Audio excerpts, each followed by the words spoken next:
Chama cha Walimu Tanzania CWT kimeiomba serikali kuondoa majukumu ya ujenzi kwa walimu na kuachia jukumu lao la msingi la kufundisha kufuatia sakata la ununuzi wa mabati feki katika shule ya sekondari ya Katavi Boys mkoani Katavi. Rai hiyo imetolewa na Rais wa CWT Suleiman Ikomba aliyesema kuwa kuhusishwa kwa walimu katika usimamizi wa miradi ya ujenzi hususan ile yenye gharama kubwa kunawaweka katika mazingira magumu ya kiutendaji na kisheria pindi kunapotokea kasoro katika utekelezaji wa miradi hiyo.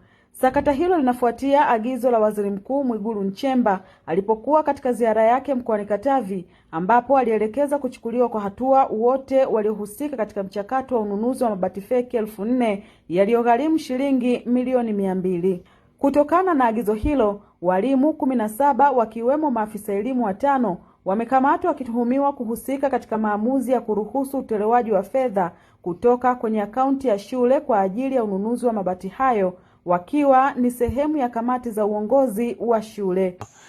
Zipo kazi nyingine ambazo tunaweza kujikuta tunafanya lakini hatuna utaalamu nazo, na kwa namna moja au nyingine zinaweza zikasababisha tukajikuta tumeingia kwenye shida au matatizo, ama kwa kujua ama kwa kutokujua.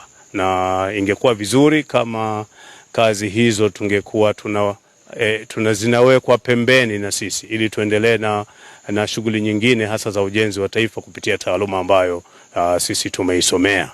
Katibu wa CWT mkoa wa Katavi Mwalimu Joseph Kihwele amesema walimu hao wameendelea kushikiliwa kwa siku ya 9 bila kupatiwa dhamana, hali ambayo chama hicho kinaona inahitaji kufanyiwa kazi kwa kuzingatia haki za msingi za watuhumiwa.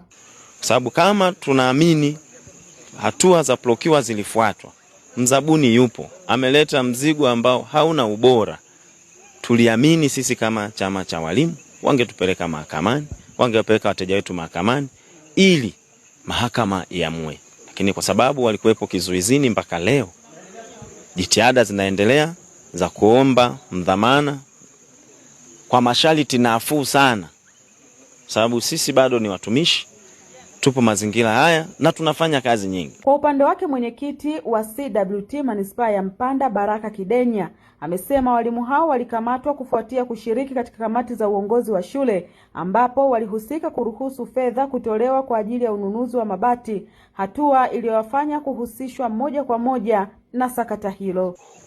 Process ya kununua si kosa. Ilikuwa ni lazima fedha zimekuja kwa ofisi ya mkuu wa shule, ni lazima fedha zitoke ili zikanunue, kwa sababu asingetoa fedha pia angeshughulikiwa kwa mujibu wa sheria, kwa sababu fedha zimekuja ili zifanye kazi. Tatizo ni mzabuni.